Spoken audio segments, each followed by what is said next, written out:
Nexus PMG welcomes you to the Bigger Than Us podcast, which we as energy geeks lovingly refer to as the BTU. Bigger Than Us is a podcast that focuses on ideas that will shape the future of our planet and ultimately our existence. We will occasionally lean into energy topics because, after all, it's the key to our collective survival. But we'll also explore other ideas and topics that we believe will have an impact that is bigger than us. And now, on to today's show.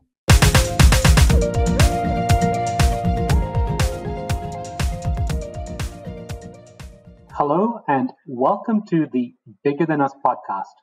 I'm your host, Raj Daniels, and today I'd like to welcome Pharr Andrews to the show. Pharr Andrews currently serves as the Senior Climate Coordinator for the City of Dallas, where her primary function is to coordinate the development and implementation of the city's first comprehensive and climate action plan, also known as CCAP. Previous work experience includes Environmental Outreach Manager for the City of Richardson and Air Quality Manager for the City of Austin. She has over 20 years of experience working on a variety of environmental and sustainability issues with a demonstrated record of success. Her experience, paired with a strong commitment to preserving our natural environment, has earned her a reputation as an eco-champion. Pharr, how are you doing today? Hi, Raj. I'm doing great.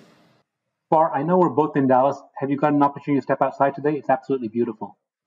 It is beautiful. I know we're approaching triple digits already, and I think that's exciting. I love summer in Texas. Not too hot for you? Not too hot for me. I'm originally from the East Coast, and I'm used to milder weather, but I've come to realize that I like this. I like the sun, and I like the outdoor activity here in Dallas. Well, I've been here 30 years. I'm from London originally, and the reason we moved here because my mother visited one time in November, and it was 85 degrees, and she said the reason we moved to Dallas is because it's summer and winter. So here we are. So Pharr, I like to start my show by asking my guests the following question. If you were asked to share something interesting about yourself, what would it be? Well, something interesting about myself. I'm a scientist, a climate scientist. I'm actually the Senior Climate Coordinator for the City of Dallas, where it's my honor to work on coordinating and development of the city's very first comprehensive and environmental climate action plan, commonly known as the CCAP. This is really exciting for the City of Dallas, and actually this is probably my third climate plan that I'm working on. I recently transplanted to Dallas from the city of Austin. The CCAP is a really robust plan. Dallas has taken a cutting edge approach to climate planning where they're doing something that's more comprehensive than you normally see in this arena. They're doing resilience, they're doing wellness, they're doing mitigation, and tons of co-benefits. The plan has 97 different actions across 8 sectors. So this is a very robust effort. So, climate scientist, what does a climate scientist do? So I'm glad you asked that question. There are so many different things that climate scientists do. And my original background, I have been in the environmental field for over 25 years. I am a certified project manager. My degrees are in environmental studies and in environmental policy.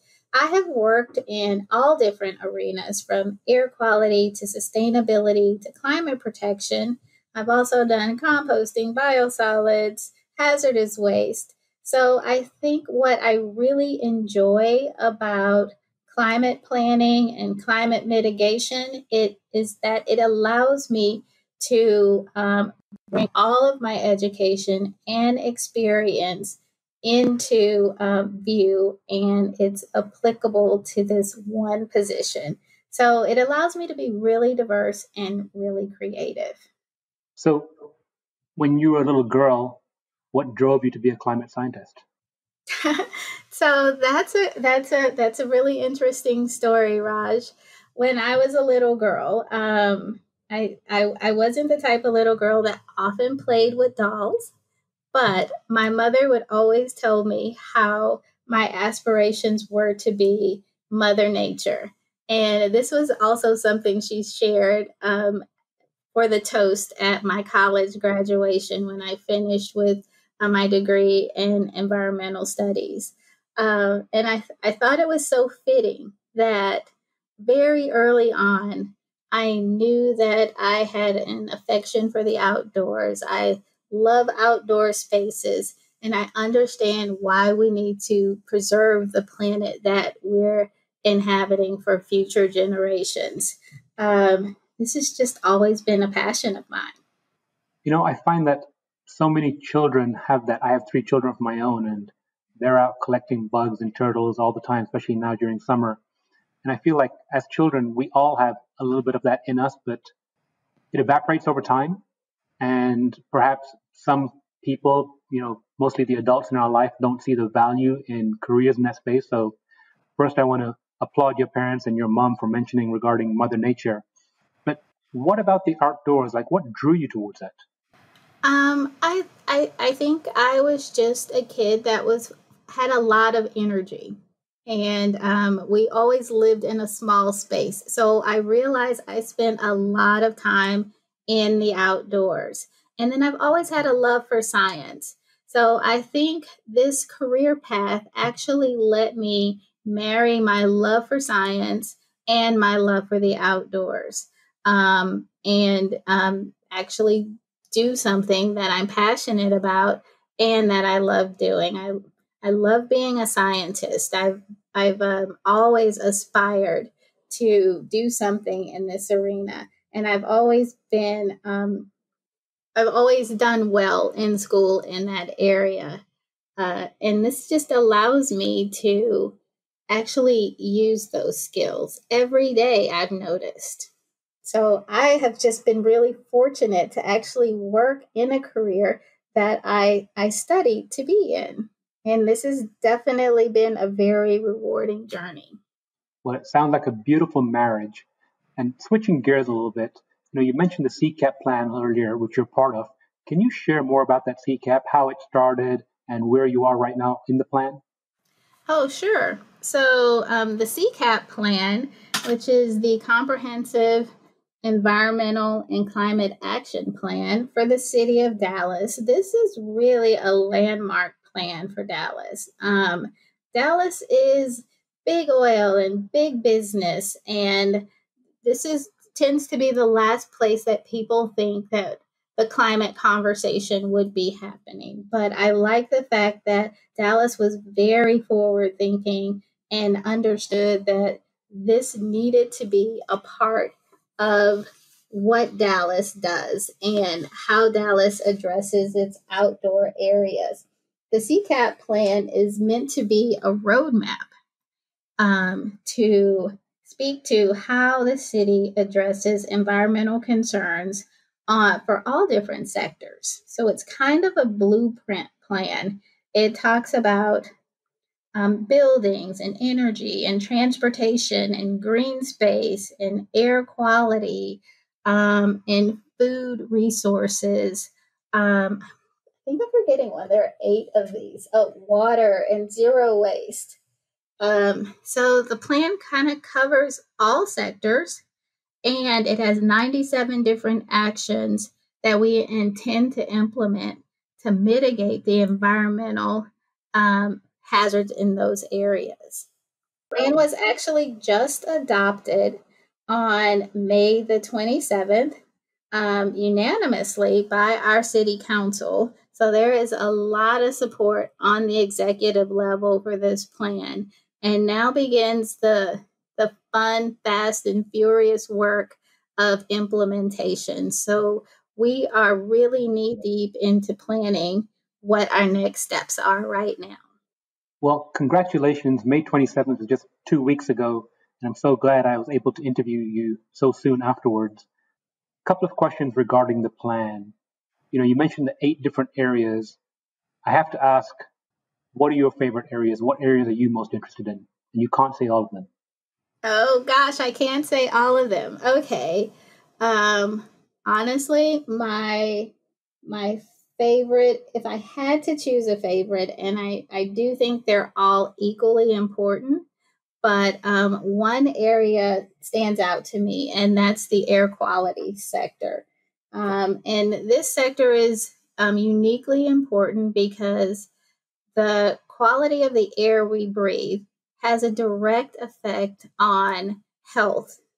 And it can be tied back to health, well being, and hospitalization and asthma and different things like that. So it's one of these sectors that's deeply personal to people, especially if you suffer from any of the conditions that can be triggered by poor air quality.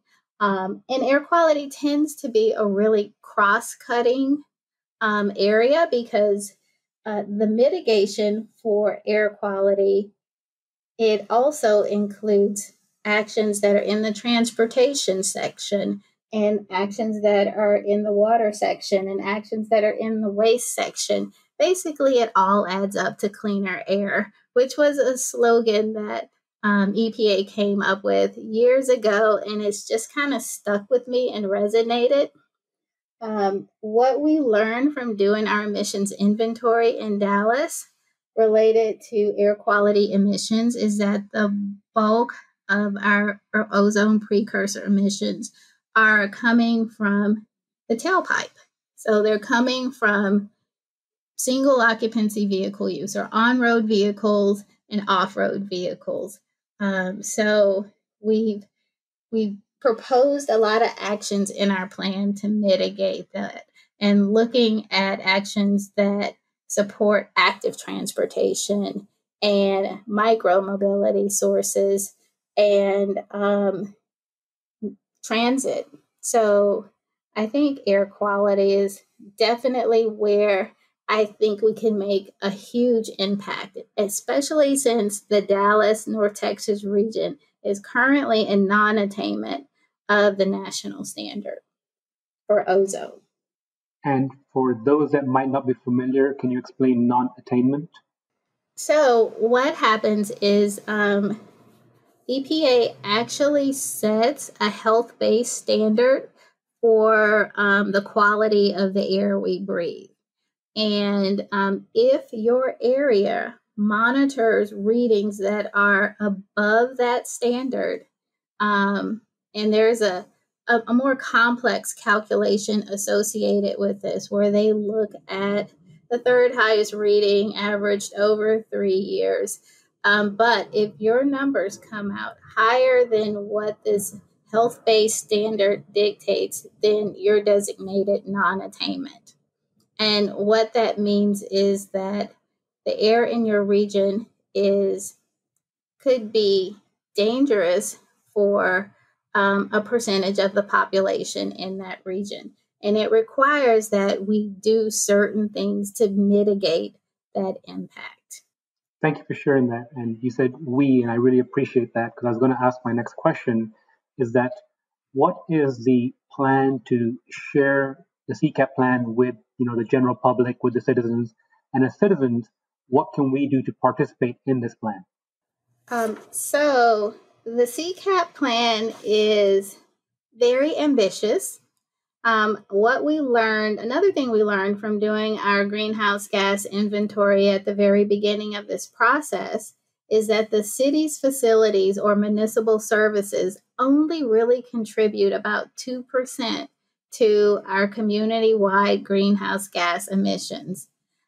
Which means that the city, if we just operated alone, we would have a very limited potential to reduce emissions.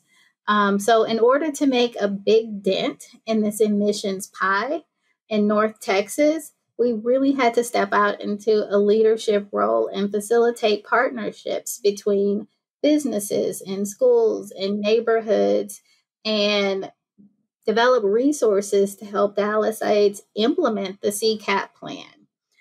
You did ask, what could residents do to help mitigate the impact of climate change. And the CCAP definitely addresses that. The CCAP is currently published on our website, which is dallasclimateaction.com. And in that document, the way it's organized is it's divided into the 8 different sectors.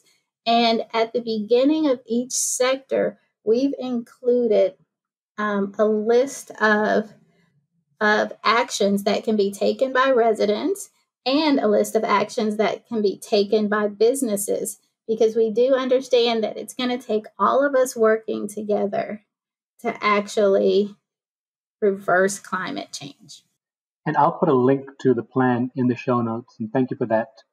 So I spoke to Laura Cottingham recently from the City of Houston. She's the Chief Sustainability Officer for the City of Houston, and they recently released their plan.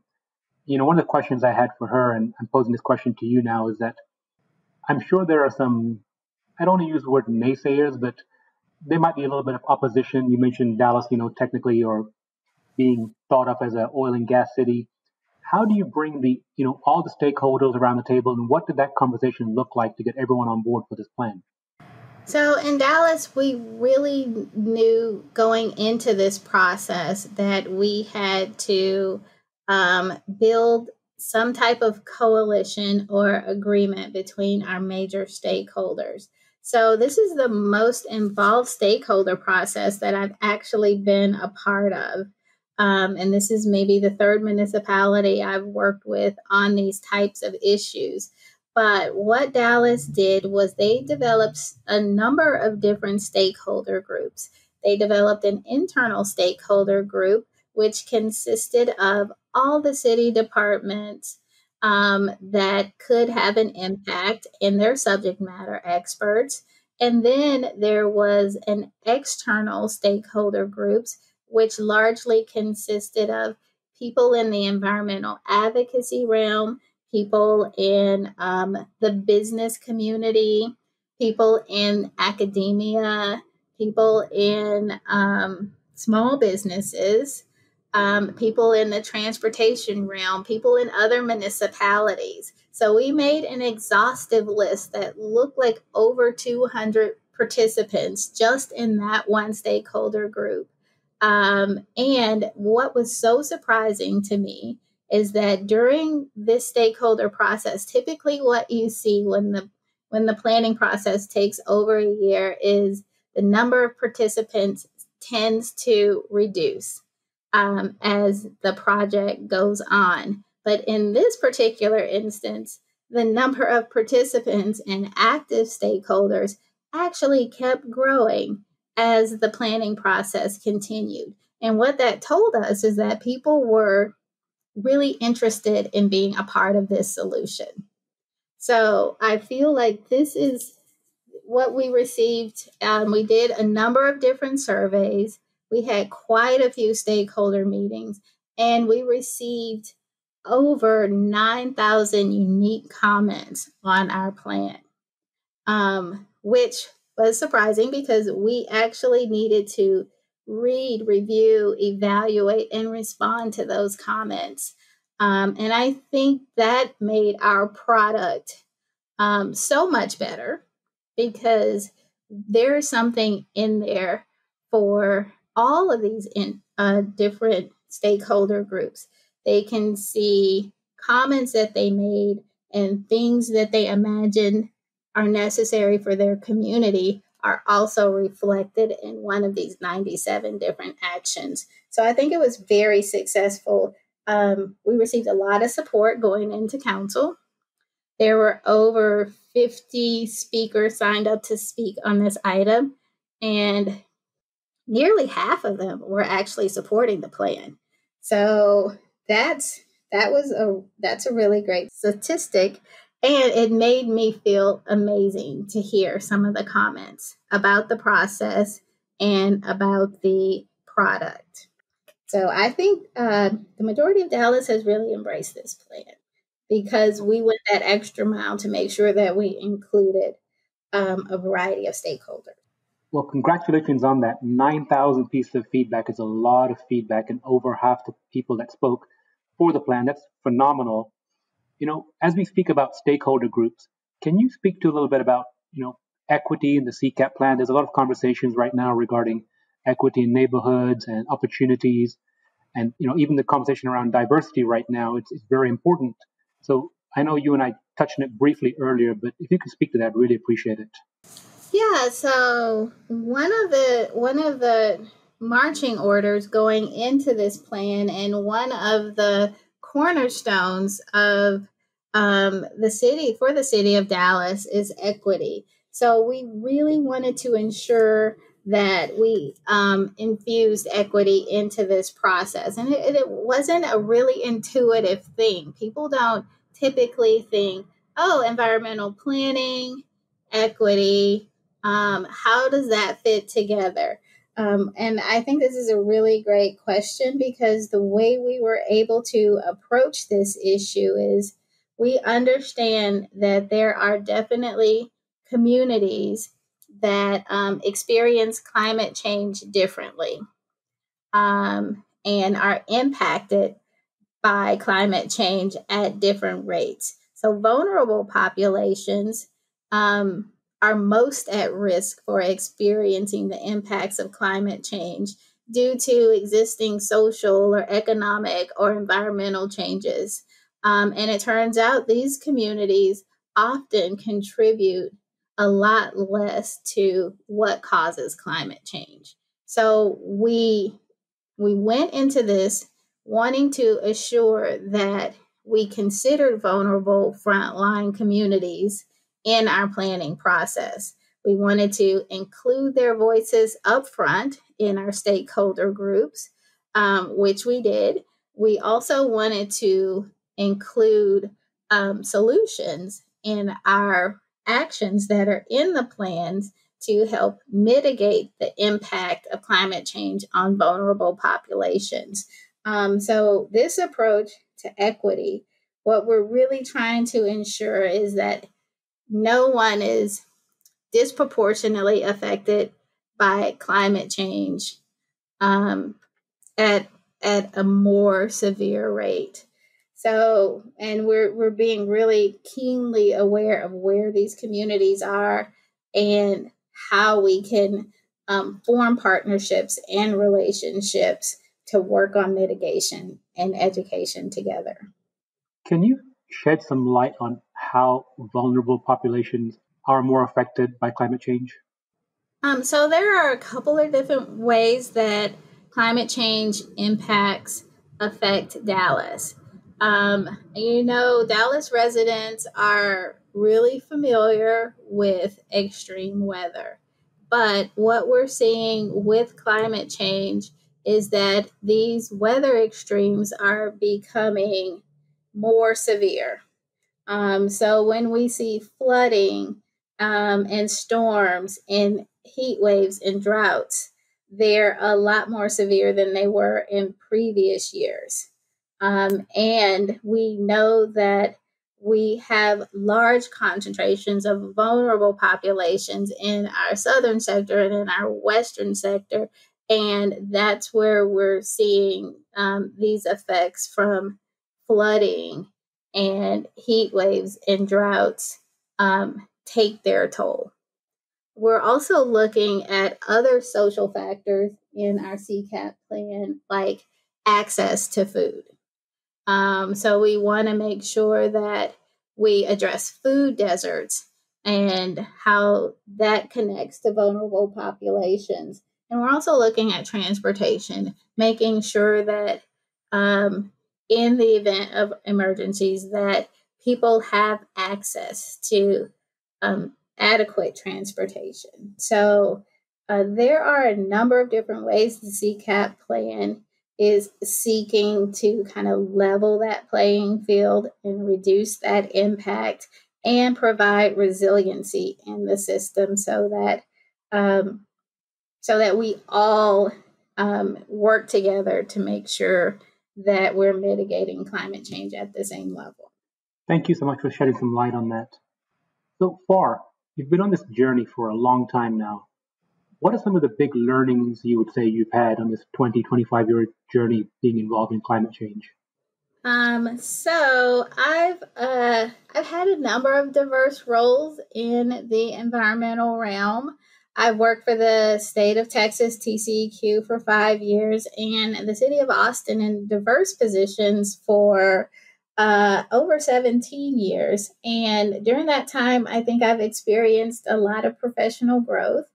And I've learned from a lot of great supervisors and a lot of great coworkers that have gone on to do amazing things on a national stage. I think one of the things that I take with me everywhere I go is something that I learned very early in my career in the environmental world. And I think one of the challenges was closing the gap between the community, understanding how their actions affect the environment, and understanding what they could do to mitigate that. One of my favorite quotes is, "Nobody can do everything, but everyone can do something." I'm not really sure who said that outside of my supervisor in one of my very first roles in environmental stewardship, but how this really resonates to me is that it's about communication and connecting the right person with the right solution. Um, I think I kind of hit a wall with encouraging people to take action until I realized you really have to tailor the actions to your audience. Actions as simple as refueling your vehicle during cooler periods of the day helps to reduce the amount of ozone that's formed.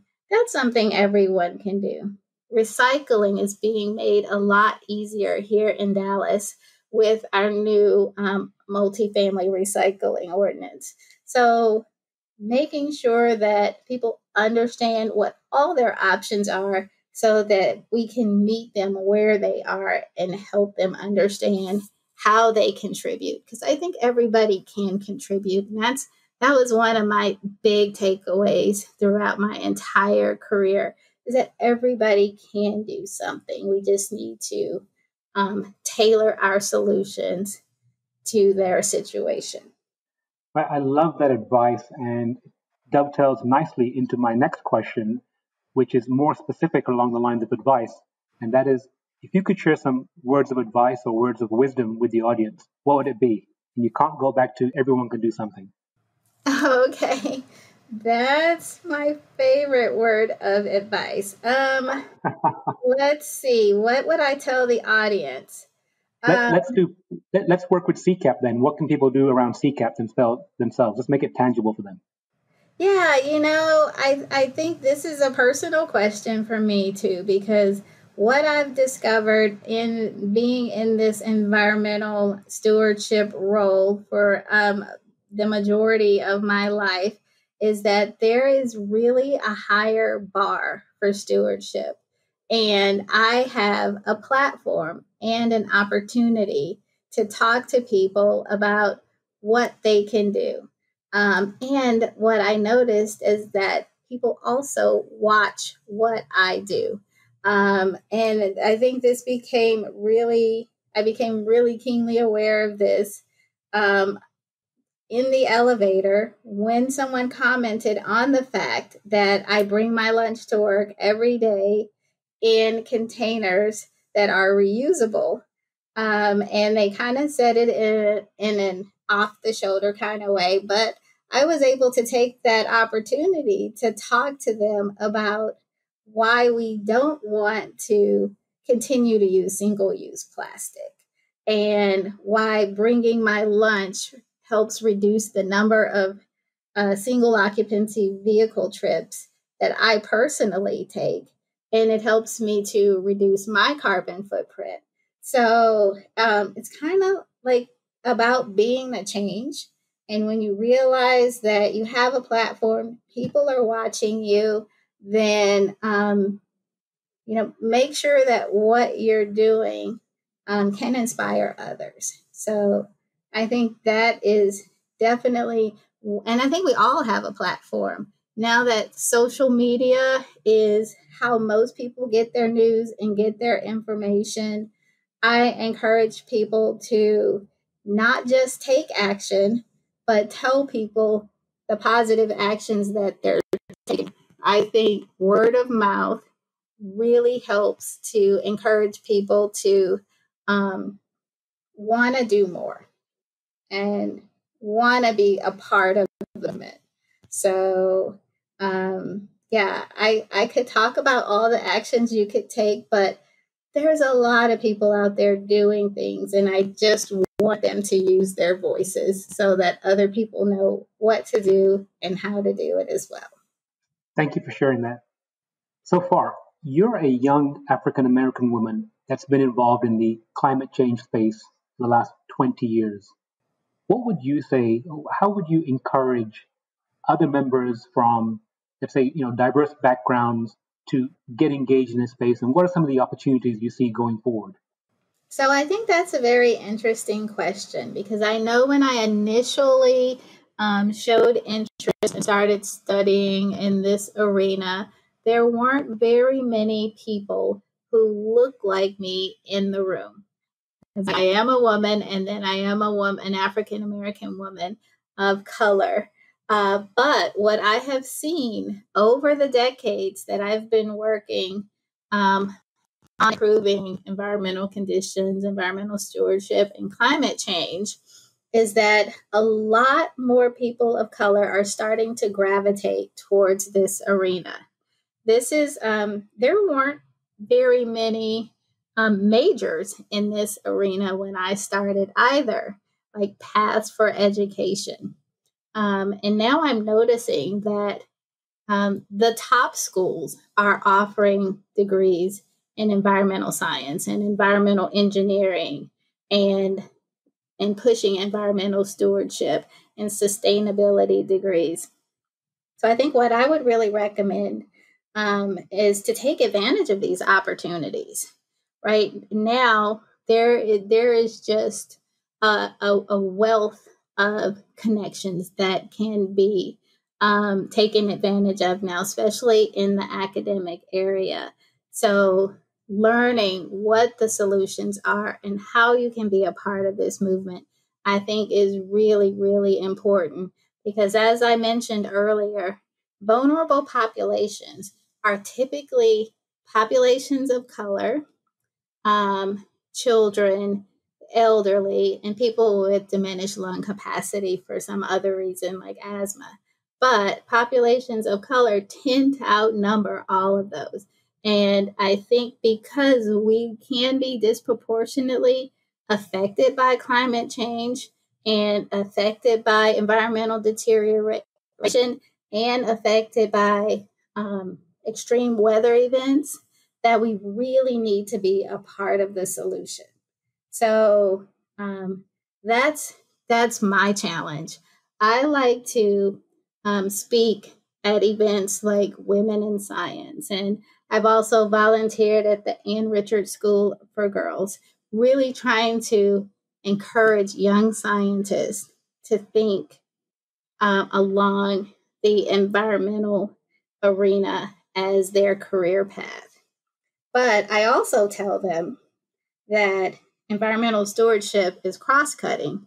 So no matter what you study, if you go into business or you go into journalism or you go into any other career, you still have an opportunity to carry the environmental mantle with you and demonstrate stewardship and promote stewardship. So I think there are a lot of ways to participate in this environmental movement this day and age that weren't available just 15 short years ago.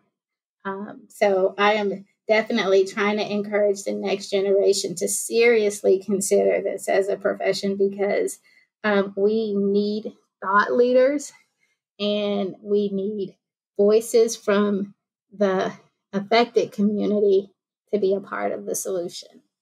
Well, I so appreciate you, and I'm so glad that your love for nature, your why, if you will, has kept you in the industry for this long. I've really enjoyed speaking with you. Is there anything that we have not explored that you'd like to talk about or share before we go? No, I mean, I think we really talked about how Dallas's CCAP plan is just a landmark plan for the city. I'm really excited about the potential. It was recently adopted.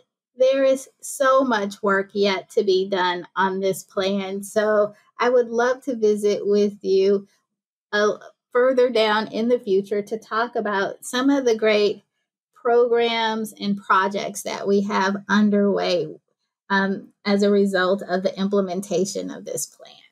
Well, I would love to catch up with you again in the future. And just between me and you, I actually think that there's a huge opportunity for Dallas to become the clean tech capital of Texas. There's a lot of work going on here right now in renewable energy. There's a lot of people that are excited about it, and I don't see any reason why we can't. So I really appreciate you, and I look forward to catching up with you again in the future. Thank you. Thank you for listening. And if you like our show, please give us a rating and review on iTunes. And if you want to show your support, please share our show with a friend or reach out to us on social media where you'll find us under our Nexus PMG handle. Bigger Than Us is a Nexus PMG production.